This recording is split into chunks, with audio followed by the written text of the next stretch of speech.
Lepas semua ada. Ada? Nak satu. Kuih pun ada.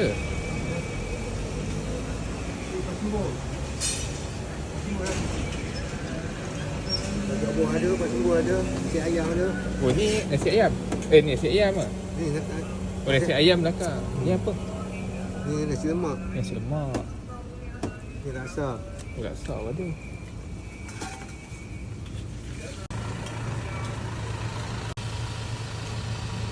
Empat RM2. Boleh lah bagi RM2.